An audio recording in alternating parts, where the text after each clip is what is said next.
Hello everyone. Yan. Good evening po. Welcome back sa ating Global Harvest Goshen Ministry Real Life Issues, kung saan ang podcast kung saan ay pinag-uusapan natin ang totoong usapan, ang totoong buhay at ang pananampalataya sa anumang sitwasyon ng ating pong buhay. Kumusta na po kayo? Ingat-ingat lang po at patuloy pa rin po ang pagbuhos ng ulan sa iba't ibang lugar. So, alam niyo po, today's episode sa ating pong Goshen Ministry Real Life Issues, ang episode po natin na this moment po na parang pag-usapan natin, parang feeling natin tahimik po ang langit. So maybe you've been praying, waiting, crying maybe, pero parang walang sagot ang Diyos, parang sinasabi natin tahimik ang Diyos, Okay, so our episode for tonight is called When God Feels Silent. When God feels silent. Yan po ang pag-uusapan po natin for tonight. Kaya po, handa po tayo na makinig, So, salamat po sa bawat isa na nandyan at nakikinig at patuloy na makikinig at shout out to everyone. So, saan man kayo naroon, anong oras man kayo naroon, anong lugar man kayo naroon, ay samahan tayo ng ating Diyos sa gabi pong ito for our Global Harvest Goshen Ministry Real Life Issues. Alright, so tonight pag-uusapan natin, sabi nga natin, yung isang real life issues na minsan ay maraming ikaw at ako ay nakaranas na ng sinasabi nating sitwasyon when God feels silent. So ngayon pong gabi tingnan natin ang ilang mga example tingnan natin yung mga example ng ating pag-aaralan sa banal na kasulatan. Siyempre, mas magandang tumingin tayo ng mga references natin, ng mga halimbawa. Tinatanong natin ay, Pastor, sa Bible ba ay may mga example, situations na kung saan ay nakaranas ng feeling nila na parang tahimik ang Diyos at may mga moments din sa buhay nila na naranasan nila na parang feeling nila ay nanahimik ang Diyos. So, meron tayong mga several examples, of course, from the Bible, when God felt silent, but sabi natin still working, sa buhay po nila. So at least meron po tayong mayroon akong hinandang nag-research ako ng konti. Okay, lima na example, na makikita po natin sa Bible. Sabi ko nga po, mga real stories, mga totoong tao at sitwasyon na kung saan ay nakaranas po sila ng sinasabi nating feeling nila na parabang tahimik ang Diyos sa mga sitwasyon ng ating buhay. So, saan natin? Unahin natin po si Job. Si Job na po ay sinasabi po when God seems silent in suffering. Ito yung karanasan ni Job. When God seems silent in suffering. Ayan po ay makikita po natin sa Job chapter 1 up to 2, and then Job chapter 23 verses 8 to 10. Ayan po yung illustration natin. Si Job, naranasan niya when God seems silent in suffering. Para bang sinasabing ang Diyos ay nanahimik doon sa panahon ng suffering, ng pagdurusa ni Job. So Job, sabi po doon sa ating istorya, sa background natin, lost everything, alam po natin yan sa kasaysayan ni Job, Job lost everything, ano po yung family, health, wealth, and desperately cried out to God, no? Siya po ay desperadong umiyak sa Diyos. At sabi ko nga, at one point, he said, look, I go forward, but he is not there. Yan ang sabi niya, no? But he knows the way that I take.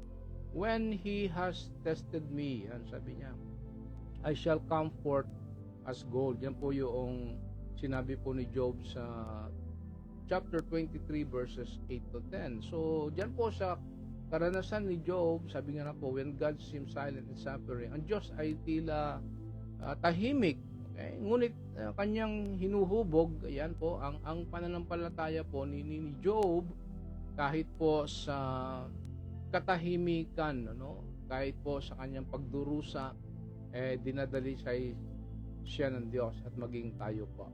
Okay? So, when God seems silent in suffering, yan po yung karanasan ni Job. And how about Joseph? No? Si Joseph, ang karanasan naman niya ay tungkol sa when God was silent in injustice. No? Nakaranas po si Jose ng hindi makatarungan, no? Sa kanyang buhay. No? Nagkaroon ng injustice sa kanyang buhay. So sa Genesis, kung makikita po natin, doon po sa Genesis 37, chapter 37 hanggang Genesis chapter 50, okay? So mahaba 'yun, no? Pakibasa niyo lang po, mahaba, no? Genesis chapter 37 up to Genesis chapter 50. Joseph was, alam po natin, was sold by his brothers. That's number one na naranasan na niya ng tawag nating injustice, no? Pangalawa, sabi doon, falsely accused. 'Di ba? Inaccuse siya na ni-rape niya si Mrs. Potiphar at that time. So that's that number 2 na tawag na natin ay injustice sa kanya. And pangatlo, no, yung imprison, yan.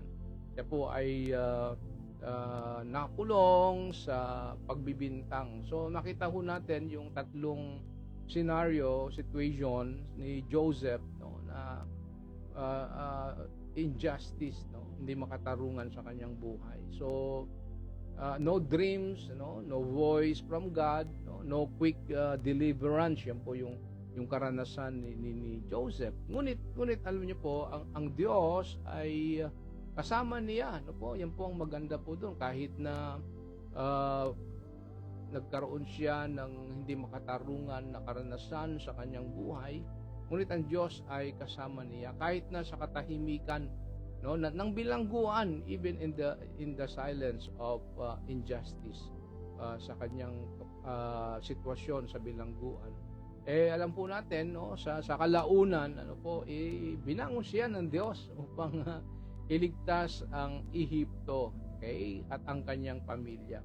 So ibig sabihin po, mga kapatid, kaibigan, ang katahimikan po sa karanasan ni Joseph ay hindi nangangahulugan na kinalimutan na siya ng Diyos. At ikaw din, hindi ibig sabihin na ikaw ay nakakaranas ng injustices o hindi makatarungan sa buhay mo at tila baga tahimik ang Diyos ay hindi nangangahulugan. Hindi po nangangahulugan na kinalimutan ka na ng Diyos.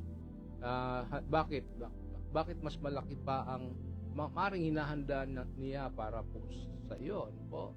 Alright, so number 3 na example natin, okay, from the Bible, when God felt silent but was still working, is King David. No? Si King David, when God was silent in waiting, yan naman po yung karanasan ni David. No po? It seems like sa mahabang panahon ay tahimik ang Diyos, no, sa paghihintay ni David.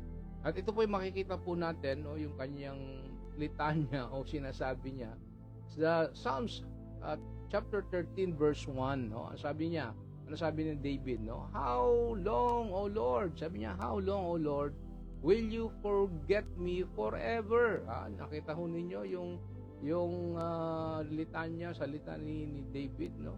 How long, O Lord, will you forget me forever? Yan, parang nasabi niya, nakakalimutan na yata ako ng Diyos, mahabang panahon na, Lord. Sabi niya, tahimik ka na ba? Dined mo na ba ako sa haba ng panahon? Nakalimutan mo na ba ako pagpakailanman? Yun po yung sabi ni David, no, sa Psalms 13:1. How long will you hide your face from me? Yun pa rin po yung sinasabi ni David sa Diyos. So, ibig sabihin po dito po sa karanasan ni David na po, when God was silent and waiting, madalas na nadama po ni David na inabandon na siya, o hindi naririnig ang kanyang mga panalangin o ang kanyang paghibik sa Diyos. Okay? Ngunit patuloy siyang bumalik sa yun maganda, patuloy siyang bumalik sa pagtitiwala. Kahit na ang Diyos, ay feeling niya o sa palagay niya ay tahimik, ngunit si David po ay nanatili, di ba? O nanatili sa relasyon sa kanya, di ba? O kahit na feeling niya na God was silent and waiting sa kanyang buhay, sa kanyang mga hinihiling, panalangin,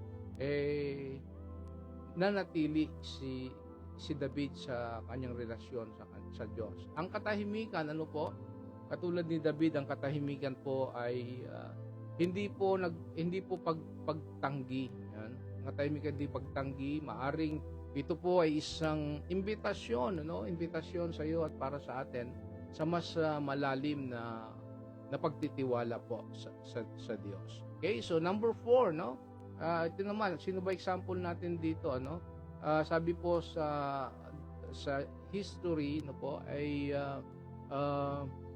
the 400 years between the Old and the New Testament. Ayan po ay na-account from Malachi to Matthew, from the book of Malachi to Matthew. So alam po natin, itong book of Malachi is the last book in the Old Testament, and Matthew is the first book in New Testament. Pero between Malachi and the book of Malachi and the book of Matthew, alam niyo po ba na roughly, sabi po doon, 400 years of prophetic silence, no prophet. Sabi po doon, no vision, okay? Ngunit sa katahimikan, inihanda po ng Diyos ang stage o intamblado para sa pagsilang ng ating Panginoon, preparing ng pagsilang ng ating. Can you imagine how long that year 400 years of, sabi natin, prophetic silence, no prophet, no vision. So hinanda pala ng ating Diyos ang haba ng taon po na yon sa katahimikan ng 400 years na yun. Haba, grabe, tindi ng katahimikan. Okay? Ngunit alam po natin sa katahimikan po na yun between that 400 years ay isinilang po ang tagapagligtas, ang Mesyas sa ating pong mundo. So ibig sabihin po, ang katahimikan po ng Diyos ay hindi kawalan ng aktibidad. Okay? Inihanda po niya ang kanyang pinakadakilang gawain sa banal na kasulatan.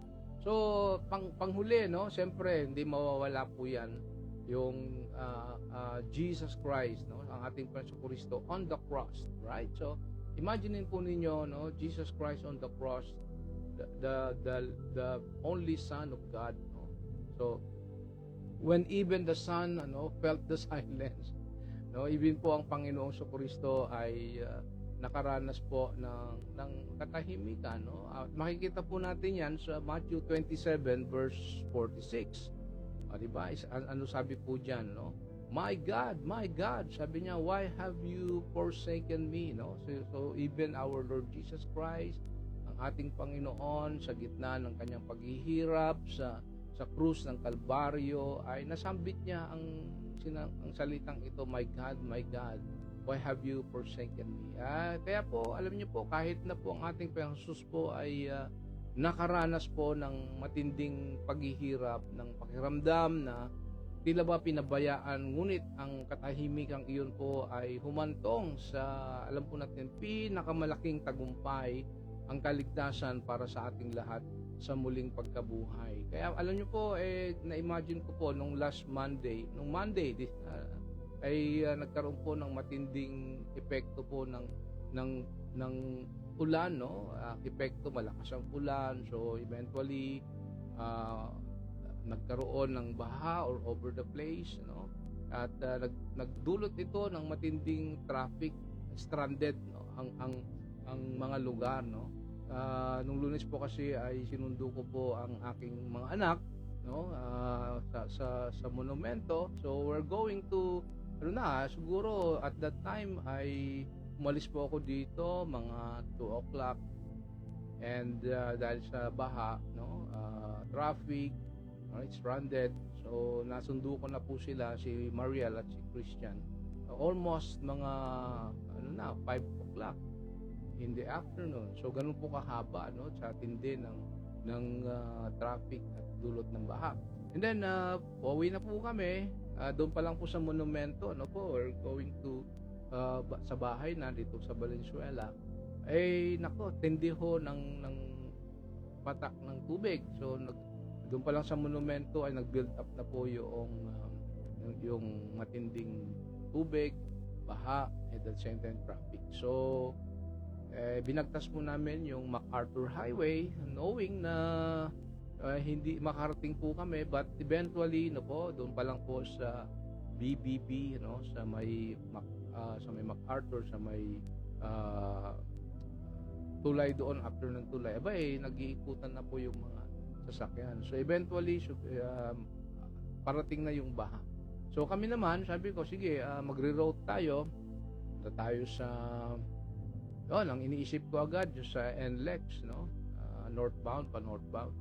Okay lang nung nandun kami sa toll gate, okay, umuusad pa, but pagdating dun sa malapit na sa sabi ko, sigurado baka doon na tayo liliko doon sa Smart Connect going sa aming bahay dito po sa M. De Los Reyes.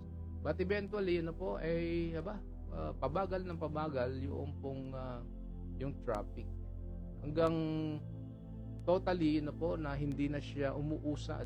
Okay, so nag-stay kami doon almost mga 3 hours.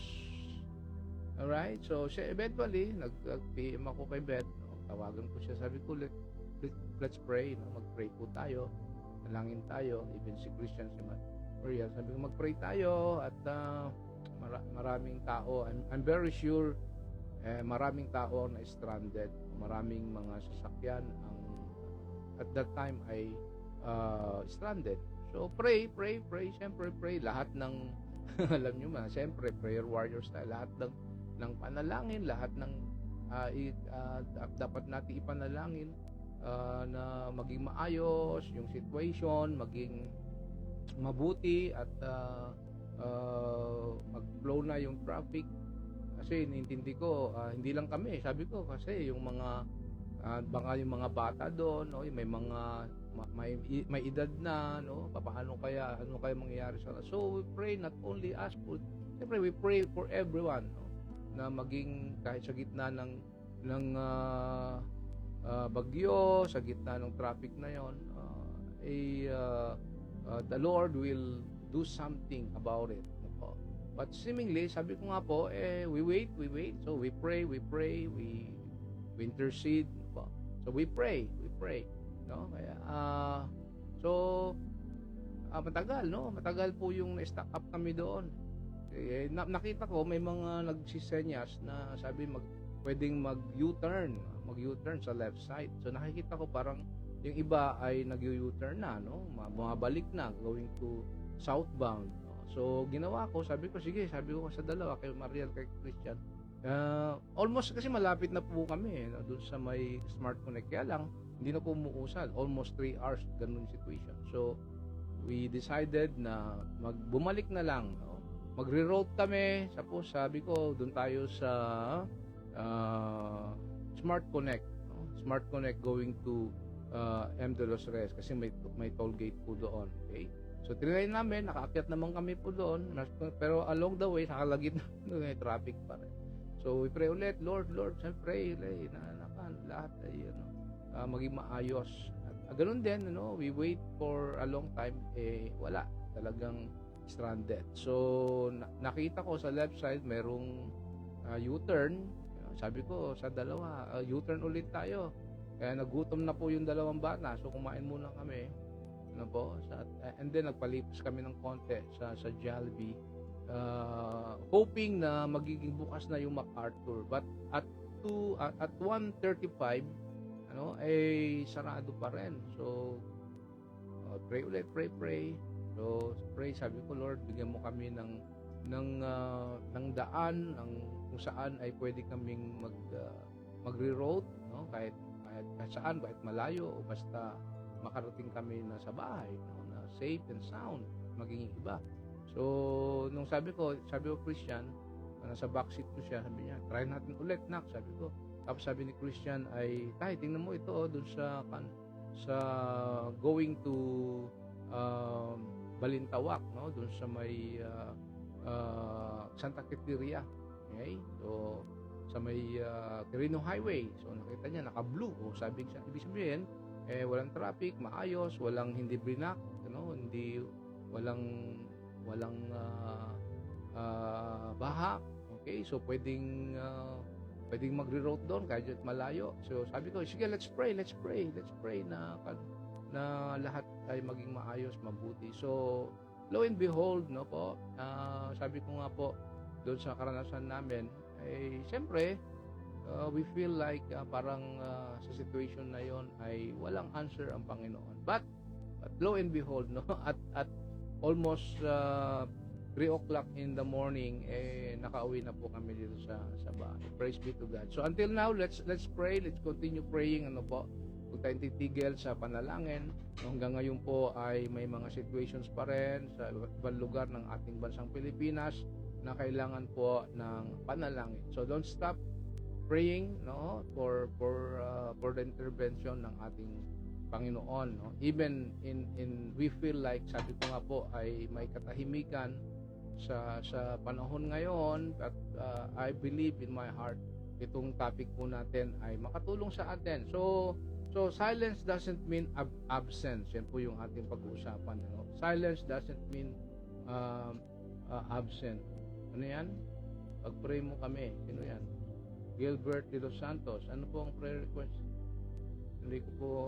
Brother Gilbert, ano po ang exactly na prayer request po ninyo? Yan dyan po sa ating comment section. Okay. Pakilagay lang po, Brother Gilbert, kung ano po yung inyong prayer concern para maisama po natin mamaya sa prayer. Maging sa bawat sa po sa inyo, kung may mga prayer request po kayo, ay pwede naman po ilagay dyan po sa comment section. Maging detalye lang po yung inyong prayer request at para ipag-pray po natin mamaya. So let's go back doon sa ating topic. Okay, so silence doesn't mean absence. Yun po yung ating pag-uusapan. Na-experience mo na bang mag-test sa school? So lahat tayo siguro na nag-aaral sa atin, lahat tayo ay nakaranas ng mag-test, magkaroon ng examination sa school. So naalala mo siguro kung ikaw, nung estudyante ka pa, ay gaano yung situation sa examination. So habang nasa loob ka ng classroom, di ba, naisip mo nung nag-exam ka, hawak mo na yung test paper, alright, tahimik, walang nagsasalita. Kahit si teacher, tahimik lang siya. Hindi ibig sabihin na wala na si teacher at that point, kahit sa examination. Hindi ibig sabihin na pinabayaan na ng teacher yung estudyante kahit tahimik siya doon during examination. Ando lang siya, tahimik siya kasi oras ng pagsusulit, oras ng pag-examination. At ang teacher hindi sumasagot sa mga tanong habang ikaw ay tinetest o nagtetest, pero naroon siya.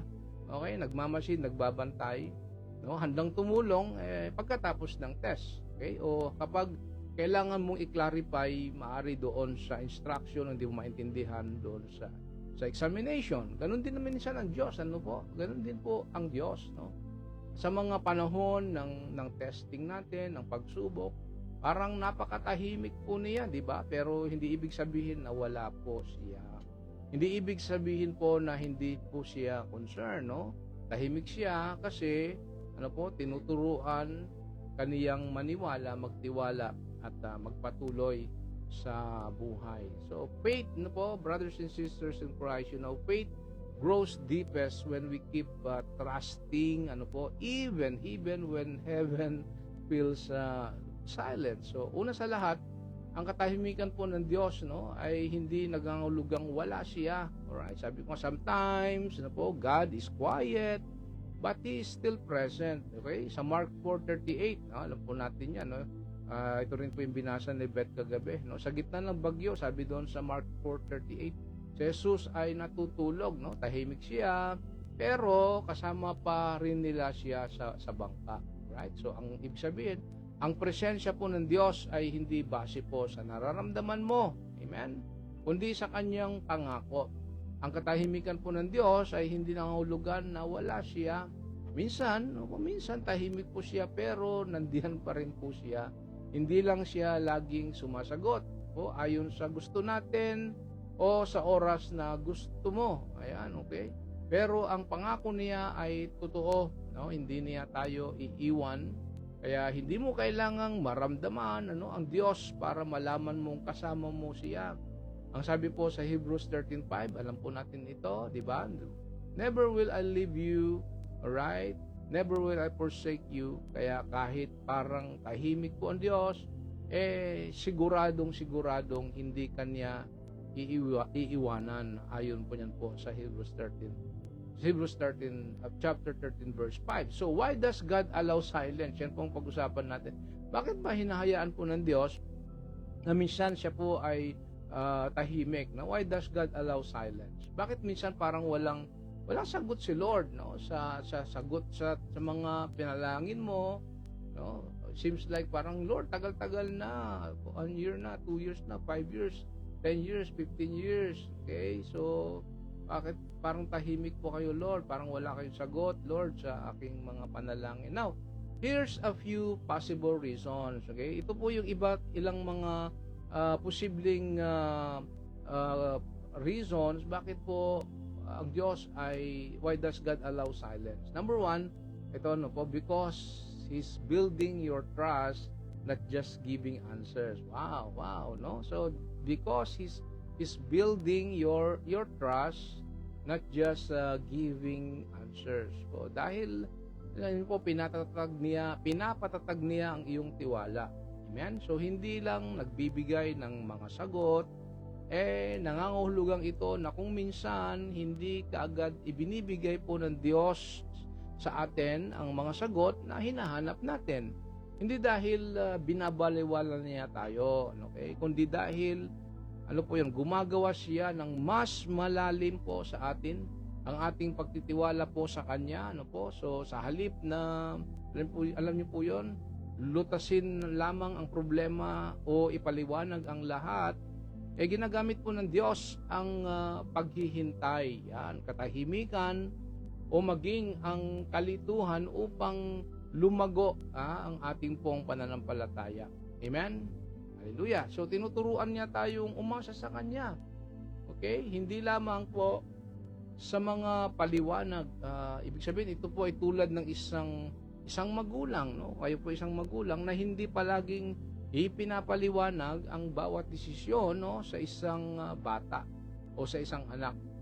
Hindi dahil sa kalupitan, kundi, alam niyo po yon, dahil kailangan po ng mga anak natin o bata na matutong magtiwala na alam ng mga magulang kung ano ang pinakamabuti at pinakamahusay para po sa kanila. So, ibig sabihin po, sa parehong paraan, ibig sabihin, ang Diyos, ay higit po na nag-aalala, amen, sa ating kaugnayan sa Kanya kaysa saan? Sa simpleng pagbibigay ng mabilis na mga sagot. So, brothers and sisters in Christ, niyo po, faith grows not just in miracles, right? Faith grows not just in miracles, but in waiting, all right? So that's number one, because He's building your trust, not just giving answers. Number two, reason why God, parang minsan ay walang sagot ang Diyos sa ating mga panalangin,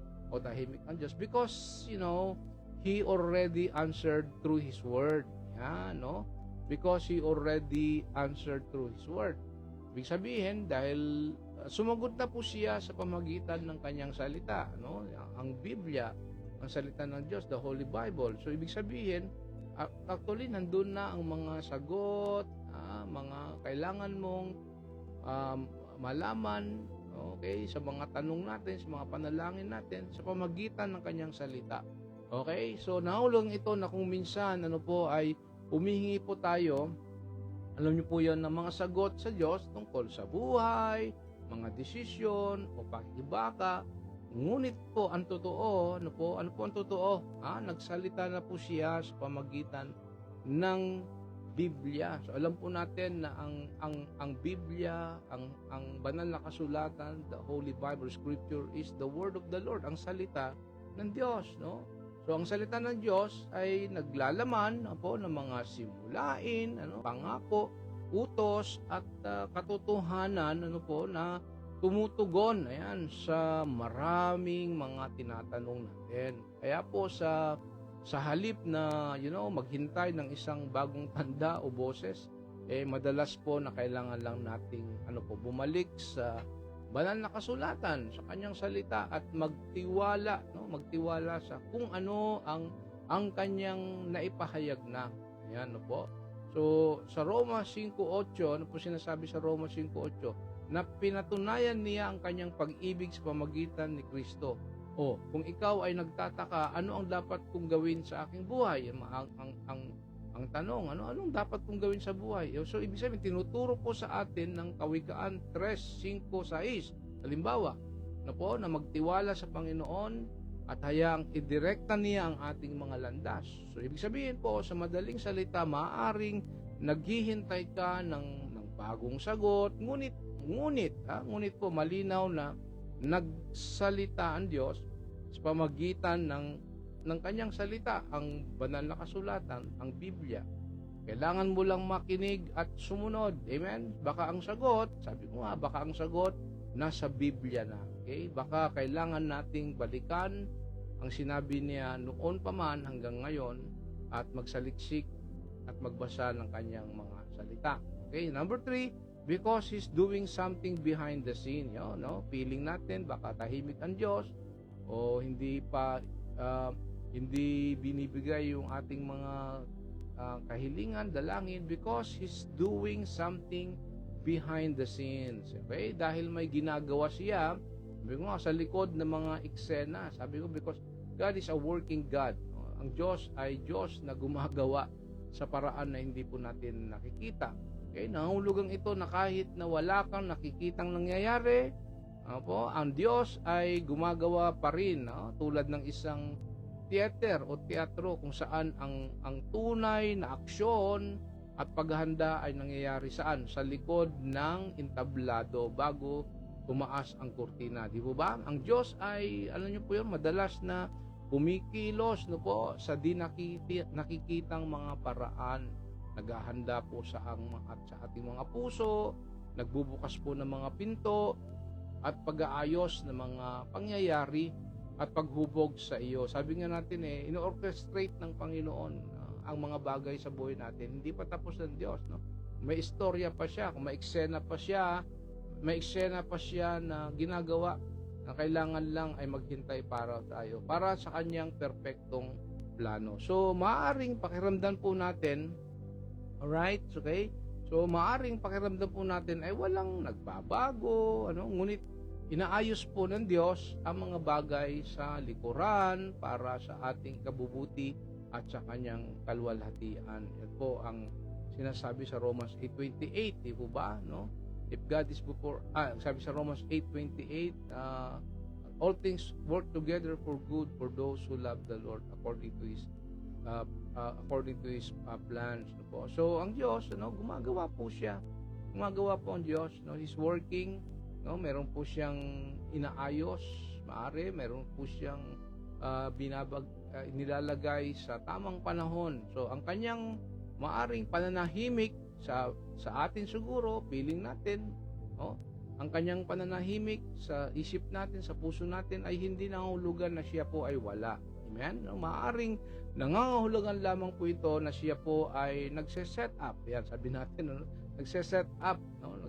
Nag-orchestrate ng isang bagay na mas malaki, mas mainam, ano po, kaysa sa inaasahan natin. So, ibig sabihin po sa madaling salita, kahit na hindi mo ito nakikita, tahimik po na gumagawa ang Diyos, kapatid, kaibigan, no?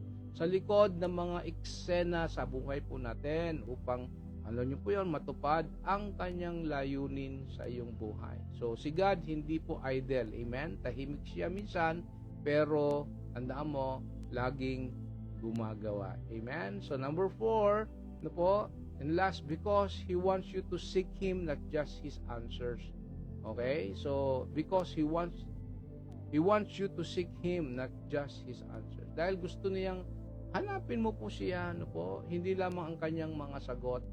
Nangangahulugan po ito na ang pinakamalaking pagnanais po ng Diyos, ano po, ay para sa isang relasyon sa iyo. Amen? Alright? Okay? Hindi lamang upang maging isang tagapagbigay ng mga solusyon sa buhay po natin. Okay? Minsan, ano po, pinahihintulutan po ng Diyos na dumaan tayo sa mga tanong ng buhay, paghihintay, o katahimikan, o kawalan ng katiyakan, para, alam niyo po yon, mahikayat. Ayan, sorry po. Sorry po. Medyo nagkaroon po ng internet disconnection. Alright, so salamat po in Jesus' name. Ayan. Yun, okay na po ang internet natin. Ayan, sige, patuloy po tayo. Okay, saan na po tayo? Ayun, because, number 4, because He wants you to seek Him, not just His answers. So, yun po yung pang-apat na maaring dahilan o reason kung bakit po nararamdaman natin tila baga ang Diyos ay tahimik sa ating buhay. Ibig sabihin, nais ng Diyos na hangarin natin ang kanyang presensya sa panahon ng ating paghihintay, no? Hangarin natin ang relasyon, ang presensya ng higit pa sa kanyang mga regalo, no? Hanapin po natin ang kanyang puso, ng higit kaysa kanyang kamay. Right? So sa proseso, alam niyo po, yun, sa proseso ng pagharap sa kanya, natuklasan natin na siya mismo ang pinakadakilang sagot. Amen? Sa madaling salita, nais po ng Diyos na ipagpatuloy mo, kaibigan, ang isang mas malalim na relasyon sa Kanya, hindi lamang tumakbo sa Kanya para sa mga solusyon, ngunit upang mas makilala, mahalin, at magtiwala po sa ating Diyos. Amen? Hallelujah. Minsan, alam niyo po, gusto ni Lord na hindi lang tayo humingi ng solusyon. Ano gusto ni Lord? Kundi maghanap ng relasyon. Amen? So, ulitin ko yan, ha? Minsan, gusto lang ni Lord na hindi tayo laging humingi ng solusyon, okay? Kundi maghanap ng relasyon sa Kanya. So, ang sabi po sa Jeremiah 29:13, di ba? You will seek me and find me when you seek me with all your heart. Amen? Wow! So, yun po yung pangako ng Panginoon. Kapag hinanap natin siya, makikita natin siya sa pamamagitan ng ating taos-pusong paghahanap sa Kanya. So, what to do when God feels silent? Yan naman, pag-usapan natin. What to do when God feels silent? Ano ang gagawin mo kapag feeling mo na tahimik ang Diyos? No? Here are some simple things you can do in a silent season. Yan, amen, no? Quote in quote, silent season. Siguro sabihin natin, nandun ka sa silent season ng buhay mo. So, anong gagawin mo kapag ikaw ay nandun sa silent season ang buhay mo? Number 1, stay, don't walk away. Amen? Stay, don't walk away. Ano ibig sabihin? Even when you don't hear Him, keep showing up. Amen? So, worship, pray, listen, serve, okay? Be faithful pa rin kahit walang feeling, ibig sabihin, manatiling tapat kahit mahirap, no? Huwag sumuko po sa Diyos, sa iyong pananampalataya. Amen? O sa Kanyang ipinangako.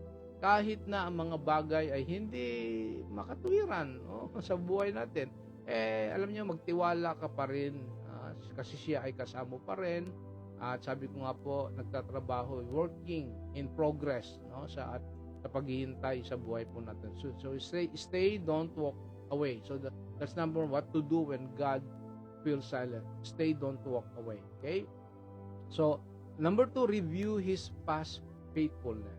Right? Review His past faithfulness. Ibig sabihin, kung naligtas ka niya noon, pinagpala ka niya noon, bless ka niya noon, sinamahan ka niya noon, binigyan ka ng mga victories, breakthrough sa buhay mo. Kapatid, review His past faithfulness. Gagawin niya ulit yon, ulit pa. Gustong-gusto ng Panginoon na ang mga bagay sa buhay natin ay ibigay niya. Kaya lang, sabi nga niya, review His past faithfulness. Balikan mo, no? Lahanin mo ang mga nakalipas na kung saan sa panahon ngayon, papaano ka iniligtas, pinagpala, sinulungan, sinamahan, pinatawad ng ating Diyos. So, review your journals. Kung ikaw ay nagjo-journals, maybe review your journals, o yung mga prophetic calendar ninyo, sabihin natin, o yung mga prophecies, word of knowledge, vision, declaration sa inyo. So, lahat yun, no? Kami ni Beth, no? Naka-record dyan, May mga prophecies sa amin, may mga word of knowledge, prayers and declaration, nire-record namin yon, naka-record, naka-note sa amin. Yung binabalikan namin, yung mga ganong mga situation, yung katapatan ng Diyos, yung mga answered prayers and testimonies, yung mga breakthroughs, sabi nga natin, victories ng Diyos sa buhay namin, sa aming family. Ang ibig sabihin ng review His past faithfulness, lumingon at alalahanin kung paano ka tinulungan, ibinigay at pinatunayan po ng Diyos ang kanyang sarili na mapagkakatiwalaan noon at ngayon at maging sa susunod na panahon. Dahil kung ano ang ginawa niya noon, na maniwala kang gagawin niyang ulit yan sa buhay mo because He is a faithful God. Diyos na mabuti sa ating buhay. Number 3, speak faith over your doubts. Yan ang gawin mo, kapag feeling mo na nasa silent season ka, what to do when God feels silent. Number 3, speak faith over your doubts. Yan, magsalita ka ng pananampalataya, over doon sa mga pagdududa. Sabihin mo sa sarili mo, hindi ko maramdaman si Lord, pero alam kong nandiyan siya. Yan ang magandang declare mo, sabihin mo sa sarili mo, hindi ko maramdaman si Lord, parang umiiyak ka pa, maarte-arte ka pa, pero alam kong nandiyan siya. Feeling mo na hindi mo maramdaman, feeling nga lang yan.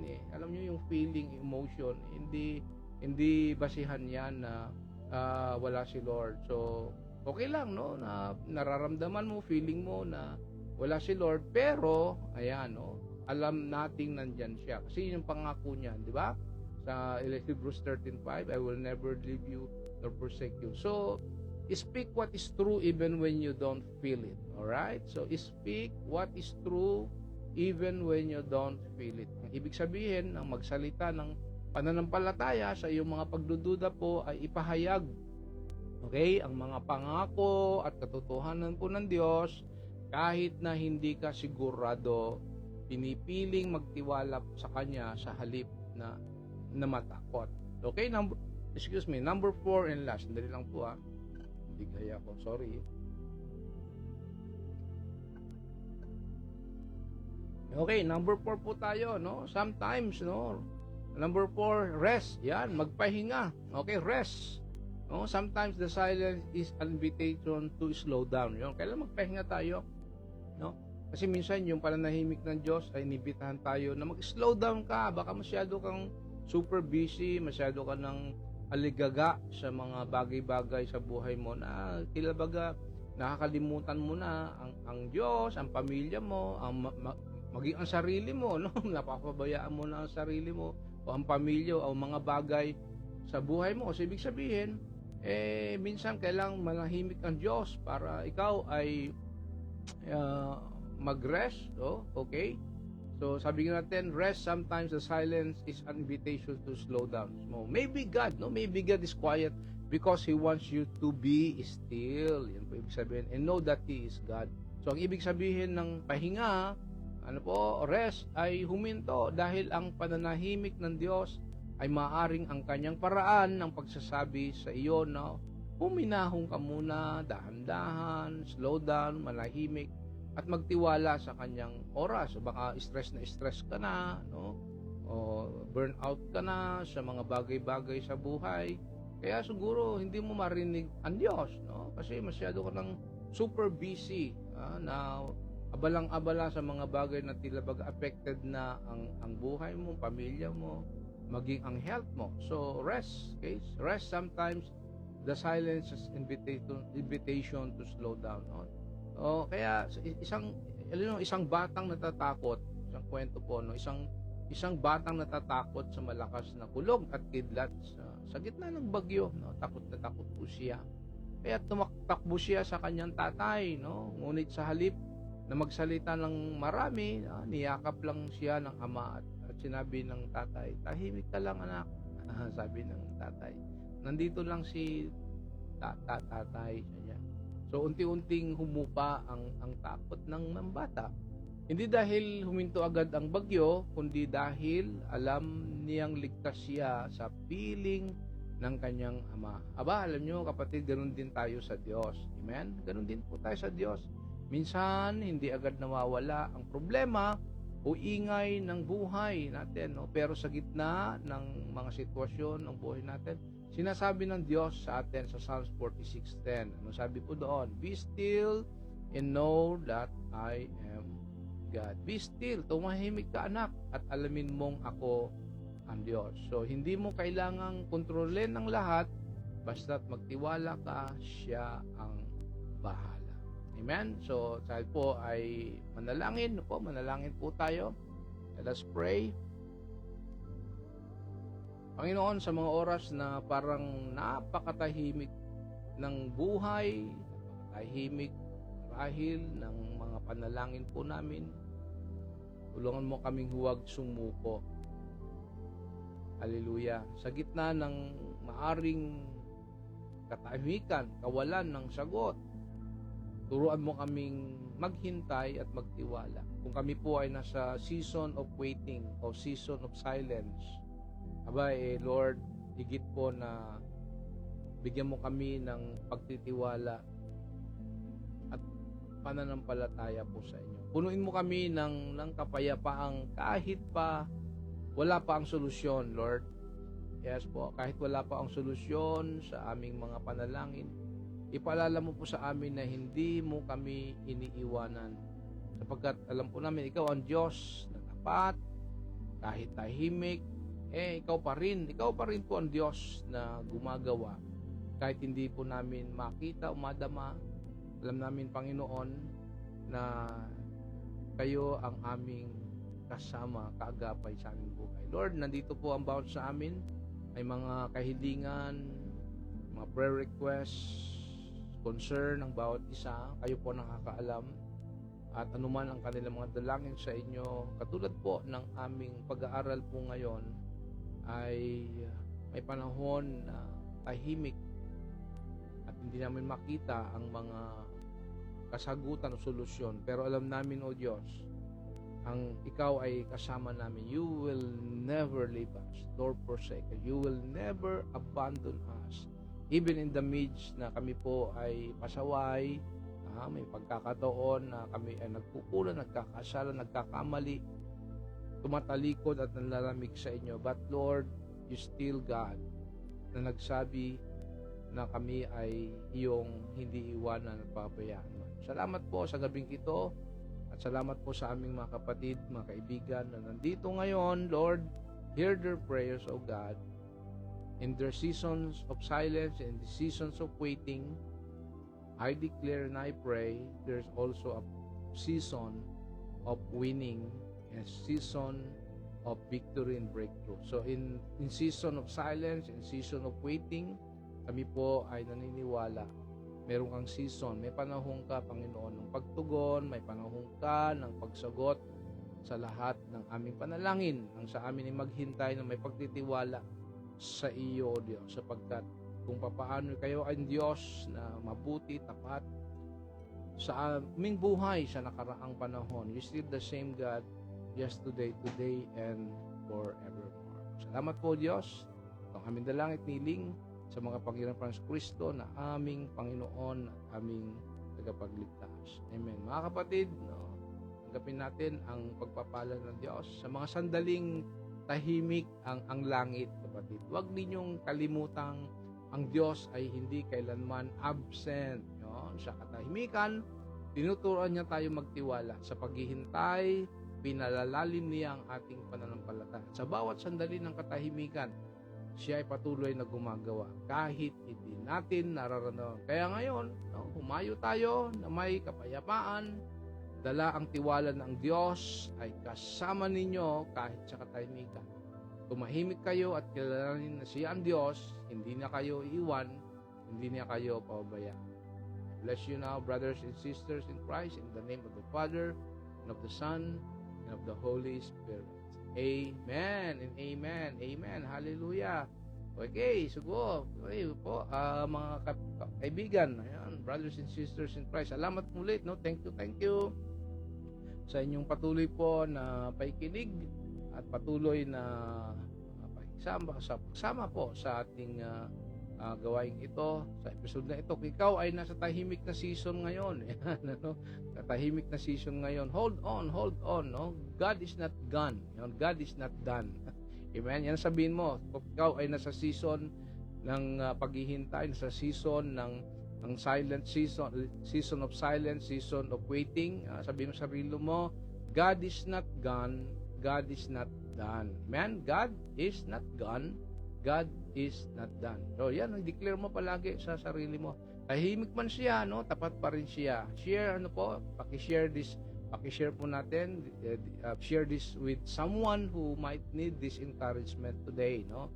Yan po sa share section. Share po natin yan. And always remember, no po, faith, alright, grows deepest in silence. Amen? Faith grows deepest in silence. So, see you next episode, ano po, here on Global Harvest Goshen Ministry, Real Life Issues. Ang podcast kung saan totoo ang usapan at buhay, ano po, ang pananampalataya sa anumang sitwasyon ng ating buhay. Shalom and God bless.